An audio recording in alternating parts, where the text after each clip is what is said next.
Next, I am winding up with the balance sheet of aerobic respiration. So, we are going to peep into commerce. So, for that you have to have in mind the products of glycolysis. See, from one glucose, I told you how many pyruvic acids actually produce 2 pyruvic acids. See, that's why I have drawn a similar diagram this side, because why this happened, because here it bifurcated. So, the end product of one glucose molecule, the oxidation of one glucose molecule results in 2 pyruvic acid, 1 and 2. This is the second pyruvic acid, and hence there will be 2 Krebs cycle. This is the first Krebs cycle and this is the second Krebs cycle. That's why I have given a replica this side. Clear? Now, I put the same flow chart emphasizing only the energy molecules. Once again reiterating the energy molecules, they are ATP, NADH and FADH2, and as I told you, to be utilized in the cell, the energy molecule should be converted in terms of ATP.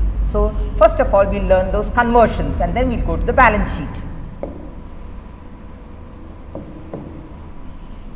We know one way ATP is produced is adding P to adenosine diphosphate, we get adenosine triphosphate. That is a direct phosphorylation. So, I am writing on top direct phosphorylation. So, we are going to see different phosphorylations.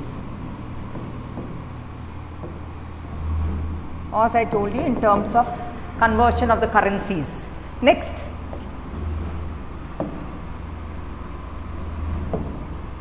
FADH2.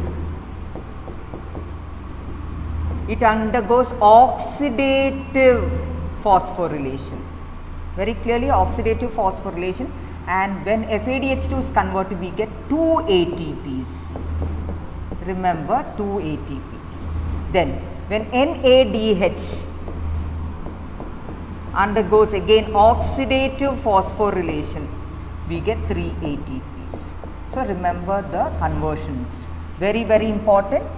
I told you like the analogy of rupees to only in India rupees is utilized. So, if we get dollar or pound or real or yen, it should be converted in terms of rupees. Same way here, though FADH2 and NADH is more expensive than ATP, it should be converted in terms of ATP. And look at the conversions once again. FADH2 undergoes oxidative phosphorylation to form 2 ATP, and NADH undergoes oxidative phosphorylation to form 3 ATP, and this is by direct phosphorylation. ADP by direct phosphorylation we get ATP. So, this you should bear in mind before we could start off a balance sheet. 1. Then also oxidative phosphorylation, remember it operates in the inner mitochondrial membrane, and it is represented by an electron transport chain. It is a system of carriers which transport the electrons, and there is a gradient created. We will be dealing that in the next video, and that is also known as chemiosmosis. In chemiosmosis only we are going to see this conversions, how the FADH2 on oxidation gets converted to ATP and NADH gets converted to 3 ATP. But for the balance sheet, just remember the conversions, how it is converted. Next video, which I am going to deal exclusively on chemiosmosis. So, have this as a mind map. Now, we are going to the balance sheet. So, side by side I have displayed the entire process of aerobic respiration, so that we can refer. Now, for the balance sheet, just like a commerce balance sheet, you have to draw a rectangle indicating some columns. This column will indicate the phases, the second column will be ATP used, third column ATP produced, and last net gain.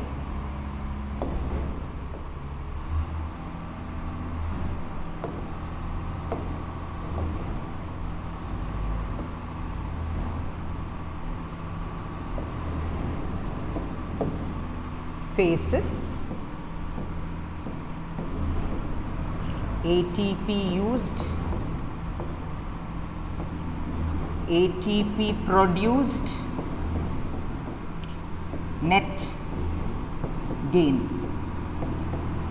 Now the first phase, glycolysis.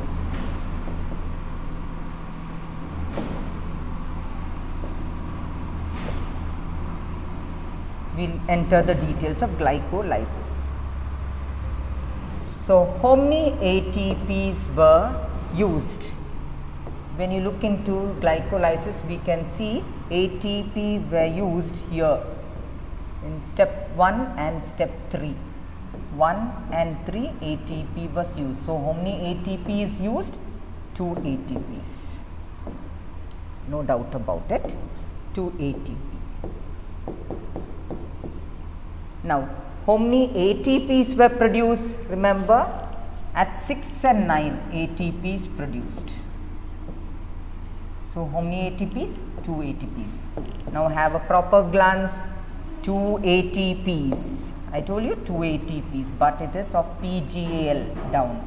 But what happens here also? 2 ATP. Remember that into 2 is here because it bifurcates. Because of this bifurcation, we had to draw a replica at the side.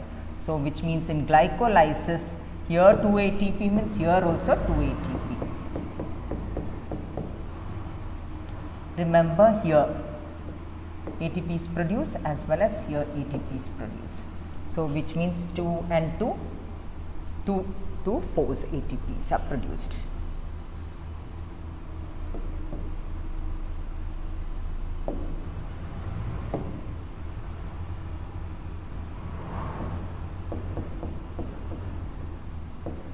I hope you understood why I am writing 2 ATPs. 2 ATPs from the left hand side and 2 ATPs from the right hand side at 6 and 9. At 6 1 ATP, at 9 1 ATP is produced. So, there also 6 1 ATP and 9 1 ATP. So, totally I have repeated 2 ATP on the right hand side, 2 ATP on the left hand side, one from PGL down going down and the other one from DHAP. Clear? Now, the other energy molecule here is NADH. Where is NADH produced? NADH is produced at which level? NADH is produced at the 5th level. We learned now at 5 NADH is produced. Now be very careful. NADH, how many is produced? One side 1.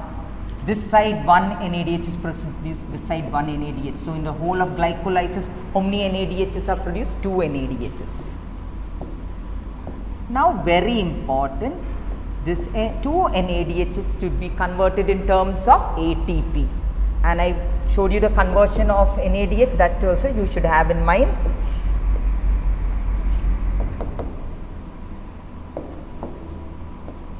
See the conversion mind map I put here. So for 1 NADH, it's equivalent to how many ATPs? 3 ATPs. So back to the balance sheet, that 2 NADH means 2 into 3 ATPs. We are taking in terms of ATP. I hope you have understood.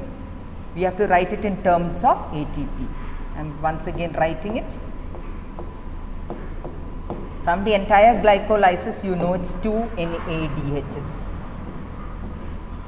That is clear from this. 1 NADH from this side and 1 NADH from the other side. So 2 NADH. Now we have to convert it in terms of ATP. When we convert NADH into ATP means it is 3. So 2 into 3 means 6. So you have to write 6 ATP. And let this be like a working. Now, what is the total ATP produced as a result? Count this: 6, 7, 8, 9, 10. So here you put a curly bracket and write 10. And here how many ATPs are used? 2. Finally, the net will be 10 minus 2. So what is the net gain? 8 ATP. I hope you have understood how we got 8 ATPs as a net gain of glycolysis.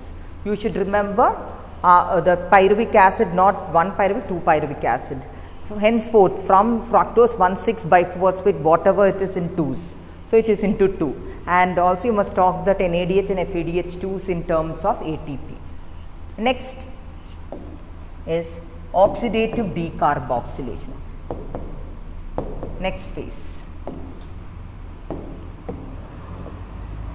Now, concentrated oxidative decarboxylation in the chart. See, how many NADH is produced? 1 NADH. 1 NADH is produced from this side, from the other side, from the other pyruvic acid also another NADH is produced.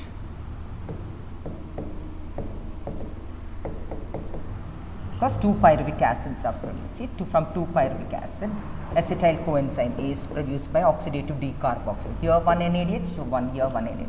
So, from oxidative decarboxylation, how many NADHs are produced? 2 NADHs are produced. And you convert it in terms of ATP, 2 into 3. Why? That conversion rule. 1 NADH means 3 ATP. So, 2 into 3, totally how many ATPs? 6 ATP. Clear? We have 6 ATP. Now, only NADH is produced. No, this is blank because nothing is used. Only in the first case ATP is used in glycolysis. And further, there is no utilization. So, this is always blank. You can blindly put a dash. So, your net gain is 6. Your net gain is 8. Now, we are continuing to the next Krebs cycle. Krebs cycle, you must be careful. All the 3 energy molecules. One is direct ATP, then FADH2 and NADH2. So, remember that into 2 because of the 2 pyruvic acid, and that with that you must do its conversion. So, Krebs cycle is the final phase. I told you here you can definitely put a blank because there is no utilization. Now, we will slowly analyze the first one, when ATP. In the case of ATP, I will bring all the 3 energy molecules ATP, NADH and FADH2s. First of all, how many ATPs are produced? 1 ATP from 1 pyruvic acid. So, from 1 glucose, how many ATPs? See. So, when we take the entire glucose, how many ATPs? 2 ATPs. This side and that side. So, 2 ATPs. I am highlighting 2 ATPs. So, I have to fill in 2 ATPs.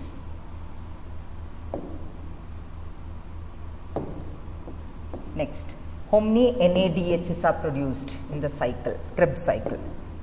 Look, 1, 2, 3. So, this side 3 NADH means this side also 3 NADH. 1, 2 and 3. So, 3 plus 3, 6.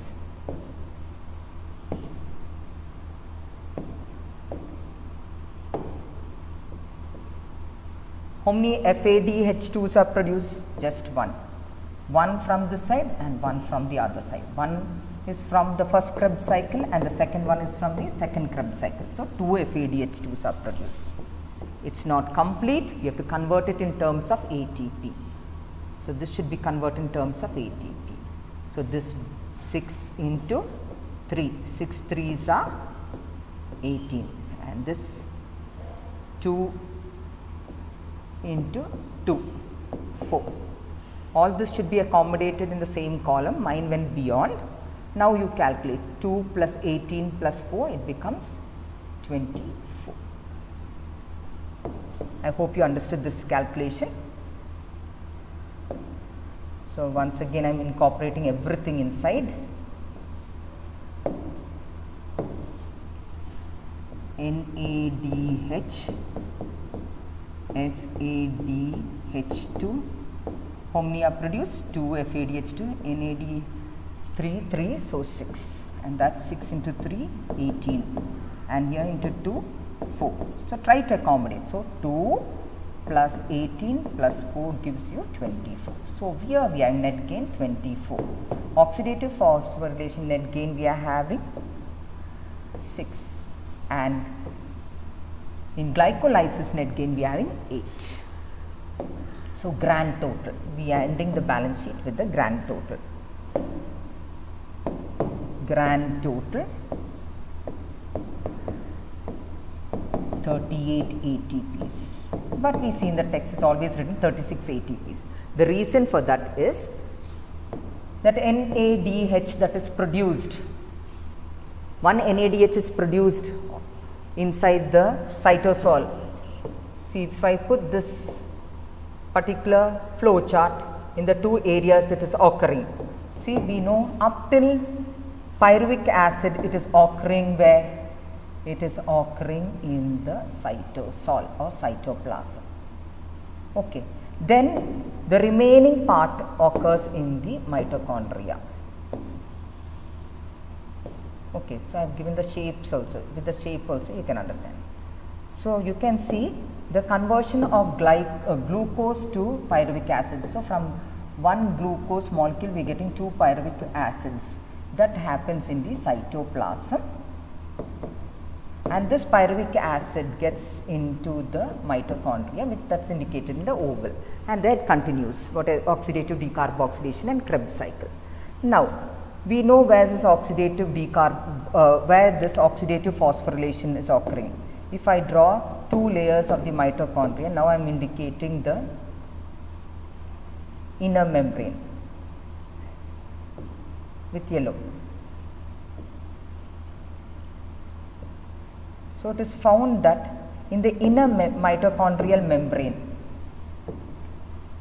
there are the electron transport chain, and in this electron transport chain what I am drawing now is the inner mitochondrial membrane studded with electron transport carriers. These green granules are indicating electron carriers. Okay, while the electrons are passed through the electron carriers, see I am showing passing. They pass through the electron carriers, what happens? Phosphorylation takes place. And which phosphorylation? Oxidative phosphorylation takes place. So all that NADH and FADH2s have to be converted. So here we have some NADHs and FADHs which gets in here. Whereas this one NADH which is outside the mitochondria, this NADH, see I am circling, this NADH which is outside the mitochondria has to travel. Okay, has to travel all the way from the cytoplasm and reach the mitochondria to reach the inner mitochondrial membrane for oxidative phosphorylation. So the travel expense, like how we give TA for someone to go to the office and pay his dues or something, we give a TA. It's like a auto charges or some travel expense is required. So for this NADH, one molecule of NADH or 2 molecules of NADH to travel down to the mitochondria, 2 ATPs are used. So there is an expense of 2 ATP. That is the reason why out of 38 ATPs we say finally the grand net gain is 36 ATPs. Why net gain is 36 ATPs? 2 ATP was utilized for that NADH to travel. This NADH,